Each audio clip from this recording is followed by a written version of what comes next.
मेरे सदगुरु जैसा कोई नहीं है रे, मैंने देख लिया संसारा। मेरे साहिब जैसा कोई नहीं है रे, मैंने देख लिया संसारा। आज हम जिस विषय पर सत्संग करेंगे वो बहुत ही प्यारा विषय है। आज हम सदगुरु बंदी छोड़ के एक वाणी लेंगे। बहुत प्यारी वाणी है। वाणी है, जब मैं भूला भाई मेरे सदगुरु जुगत लखाई। बहुत प्यारी वाणी है। आज इस वाणी पे हम ज्ञान चर्चा करेंगे, इस वाणी को समझेंगे कि इस वाणी में जो सार छुपा है वो हमें क्या बताता है, कौन सा हमें सैन देता है, कौन सा हमें ज्ञान मिलता है इस वाणी से। तो सत्संग शुरू करने से पहले हम बंदगी करते हैं। बंदगी मेरे सदगुरु कबीर साहब को बंदगी, बंदगी धनी धर्मदास साहब को बंदगी, बंदगी गुरु नानक देव साहब, गुरु अंगद देव साहब, गुरु भीखा साहब, मलुकदास साहब, गरीबदास साहब, रविदास साहब, अचलू राम साहब, दादूदास साहब, बन्नानाथ साहब, मेरे सदगुरु विशनदास, सदगुरु प्रागदास, सदगुरु गिरधारी दास साहेब को बंदगी, सकल हंस को बंदगी, सकल संतों को बंदगी, साहेब बंदगी सतनाम। तो विषय था कि साहिब की एक वाणी है, वो बहुत प्यारी वाणी है। जब मैं भूला भाई मेरे सदगुरु जुगत लगाए। बहुत प्यारी वाणी है। देखिए, हम भूले हुए ही हैं, तभी तो हम भटक रहे हैं। हमारी भटकना क्यों ख़त्म नहीं हो रही? क्यों हमें अपना निज भेद क्यों नहीं मिल रहा, निज सार क्यों नहीं मिल रहा? क्योंकि हम भूले हुए हैं। और ये हमारी भूल कब ख़त्म होगी, कब हमारी भटकना ख़त्म होगी? जब हमें सदगुरु मिलेगा। और सदगुरु मिलेगा और सदगुरु हमें जुगत देगा, सदगुरु हमें ज्ञान देगा, सदगुरु हमें सत्य लखाएगा कि सत्य है क्या, और हमें ये बताएगा कि हम जो भी कर रहे हैं वो सब झूठ है, इसमें किसी में भी सार नहीं है। तो यही आज की वाणी में हमें साहिब समझा रहे हैं। साहिब कह रहे हैं कि जब मैं भूला भाई मेरे सदगुरु जुगत लखाई, कि मैं जब भूला यानी मुझसे जब भूल हो गई, जब मैं संसार में आ गया और संसार के इस झमेले में फंस गया, इस कार्य में फंस गया, और अब मैं इस चारे से नहीं निकल पा रहा हूँ। मुझे लग रहा है कि मैं फंस ही रहा हूँ, एक दलदल है, बस उसमें फंस रहा हूँ, मैं इस दलदल से निकल नहीं पा रहा। तब मेरे सदगुरु ने मुझे जुगत लखाई। संसार एक ऐसा कुआं है, एक ऐसी जगह है, ऐसे समझिए एक दलदल है, जिसमें आप एक बार फंस गए ना, उससे आप खुद से बाहर नहीं निकल सकते। अब अगर आप इस संसार से मुक्त होना चाहते हो, आप अपनी भूल को सुधारना चाहते हो, तो सदगुरु की शरण में जाना पड़ता है। और सदगुरु हमारी इस भूल को सुधारता है, हमें जुगत देता है, हमें सत्य ज्ञान देता है। साहब कहते हैं, पृथ्वी शिष्य होन जो आई, ता को पान देव तुम भाई, जब देखो तुम डरता ज्ञाना, ता को कहो सुबद परवाना, सुबद माही जब निश्चय आवे, ता को ज्ञान अगाध सुनाओ। कि जब किसी को शब्द पे विश्वास हो जाए कि वो शब्द 52 अक्षरी नहीं है, वो शब्द बोलने लिखने पढ़ने में नहीं आता है, वो शब्द ही परमात्मा है, जब जिसको ये बात समझ में आ जाए, तब उसको अगाध ज्ञान सुनाओ। अगाध ज्ञान इतना जल्दी नहीं सुनाओ, आदि ज्ञान, परम ज्ञान, उस सत्य ज्ञान, उसी को सुनाओ जो मेरे शब्द को जान जाए।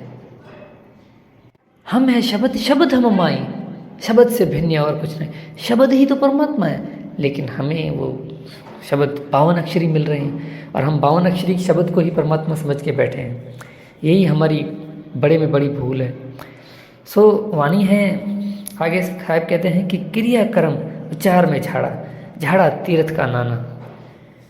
कि मैंने क्रिया कर्म विचार झाड़ा, यानी मैंने इनको जान लिया है, इनमें कुछ नहीं है, मैंने झाड़ लिया, मैंने एक एक चीज़ करके देख ली। जो करते हैं ना, अब जब मृत्यु होती है तब उसके पीछे क्रियाक्रम किया जाता है, उसके पीछे बहुत भोजन करवाया जाता है, 12 दिन का एक कार्य होता है, वो कार्य होता है, वो किया जाता है। कोई 3 दिन का करता है, उसके बाद गीता का पाठ करते हैं, बहुत से कार्य हम करते हैं।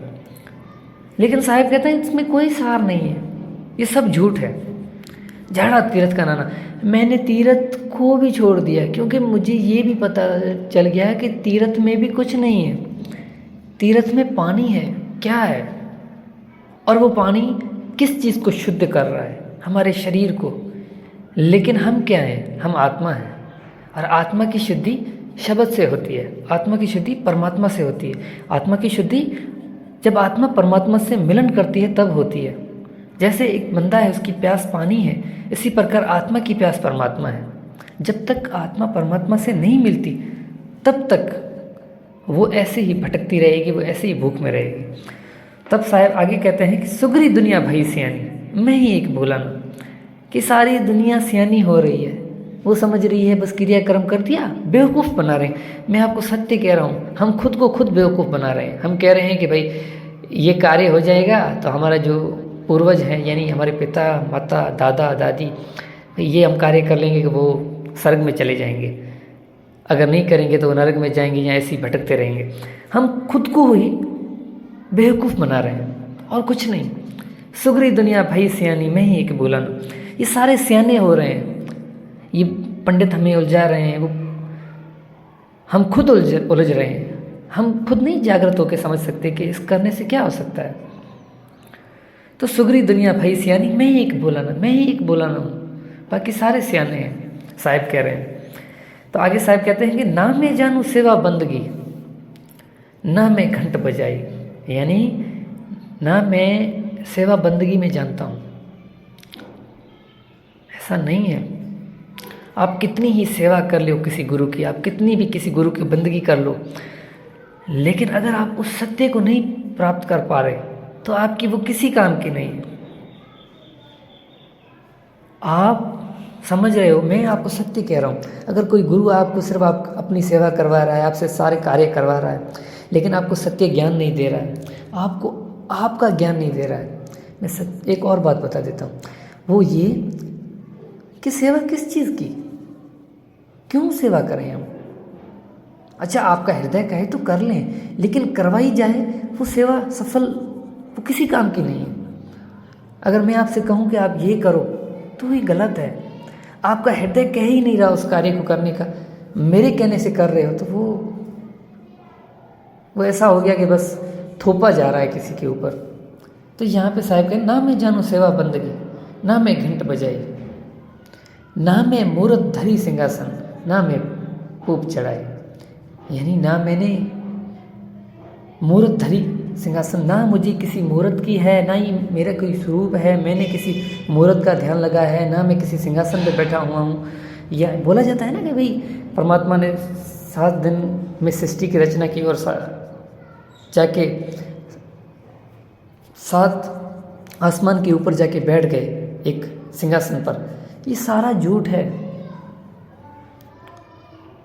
आगे साहब कहते हैं, ना हरि रीजे जब तब कीने, ना काया को झाड़ी, कि ना हरि रीजे जब तब कीने। वो परमात्मा कभी भी जब तब से राज़ी नहीं होता। आप कितना ही जप कर लो, आप कितना ही राम राम राम राम राम राम करो, कुछ नहीं होगा। आप कितना ही तप करो, आप एक जगह पे बैठ जाओ, अपने शरीर को कष्टा दो और समझ रहे हो कि मैं तप करके बैठा हूँ। एक अहंकार है हमारे हृदय में, हम समझ रहे हैं कि मैं तप करूँगा तो मैं परमात्मा को वश में कर दूँगा। ये हमारी भ्रम है, ये हमारा भूल है, ऐसा नहीं है। ये तो हम परमात्मा को चैलेंज कर रहे हैं कि ऐसा करने से परमात्मा में मिलेगा। ना हरि रीजे जब तब कीने, ना काया को झारी, ना काया को ख़त्म करने से। यही कार्य तो महात्मा गौतम बुद्ध कर रहे थे प्रथम, पहले वो यही कार्य तो कर रहे थे।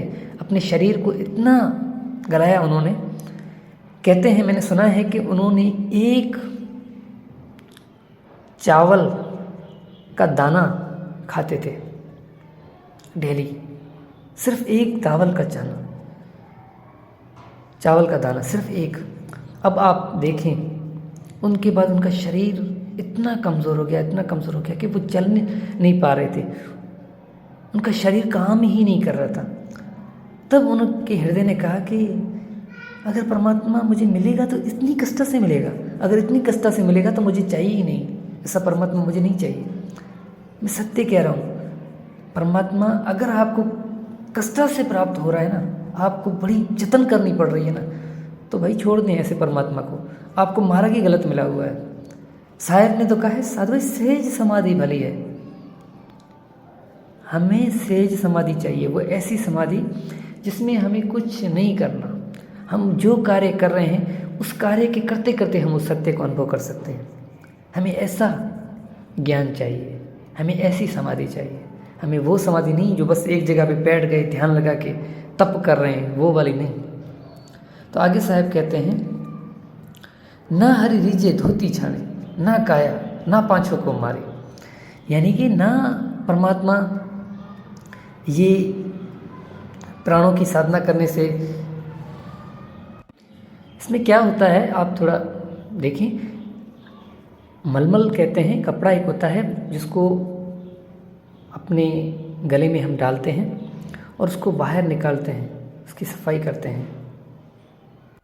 तो उससे क्या होता है, वो हमारे गले में हम जैसे जैसे अंदर लेते जाते हैं तो वहाँ हमारे गले की सफाई होती है। लेकिन योगी समझता है कि इस करने से मैं अपना रास्ता क्लियर करूँगा और मैं इस परमात्मा को प्राप्त कर पाऊँगा। ये भूल है भाई, ऐसा नहीं है। और ना पाँचों को मारी, ना इंद्रियों को मारने से। मैं आपको सत्य कह रहा हूँ, आपको किसी इंद्रिय को मारने से परमात्मा नहीं मिलेगा। अगर आप समझ रहे हो कि मैं इसको मार दूंगा, ये कर दूंगा, वो नहीं, कुछ नहीं करना। बस गुरु आपको जो मार्ग दे, सद्गुरु जो आपको ज्ञान दे, उस ज्ञान को प्राप्त करें। आप जो भी करें उस कार्य से उस सत्य को प्राप्त कर सकते हैं। आगे साहब कहते हैं, दया राख धर्म को पाले, जगसू रहे उदासी।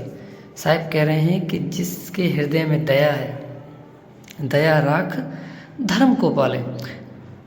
और दया किसके हृदय में होती है? साहब कहते हैं, दया धर्म का मूल है, पाप मूल अभिमान। दया धर्म का मूल है, यानी कि धर्म का जो प्रथम मूल है वो ही दया है। तो दया राख धर्म को पाले, जगसू रहे उदासी। धर्म की पालना क्या है? जिसके हृदय में दया है उसके हृदय में ही धर्म है। दया यानी सबको एक समान समझना, किसी को कष्ट नहीं देना, सब में उस परमात्मा को अनुभव करना, समझना कि जो मुझ में है वो सब में है, सबको एक दृष्टि से देखना। दया राख धर्म को पाले, जगसू रहे उदासी। जिसके हृदय में उदासी हो इस संसार को लेके कि भाई संसार में कुछ नहीं है, ये संसार असार है, बस हम इसको सार समझ रहे हैं, बस ये हमारी भूल है, लेकिन ये संसार असार है। आगे साहब कहते हैं, सत्य सही को शब्द वाद को त्यागे, झाड़े गर्भ गमाना। सत्य नाम ताहि को मिले, कहे कबीर दीवान। यानी जो बुरा भला सब कुछ सुन लेता है और किसी को कुछ नहीं बोलता, सह लेता है और ये समझ जाता है कि मुझे किसी के कहने से कुछ फर्क नहीं पड़ता। आने जाने से वो ये समझ जाए कि मुझे आना जाना नहीं है, बस मुझे स्थिर होना है, मुझे सत्य को प्राप्त करना है। सत्य नाम ताहे को मिले, कहे कबीर दीवान। कि तब उसी को ही सत्य नाम मिलेगा, तब उसी को वो परमात्मा, वो सत्य शब्द, वो सत्य नाम उसी को ही मिलेगा। तो यही आज की हमारी सत्संग का विषय था। बहुत ही प्यारी सत्संग थी, बहुत ही प्यारा विषय था। अगली सत्संग भी हम बहुत जल्द करेंगे। आज के लिए बस इतना ही। साहिब बंदगी सतना।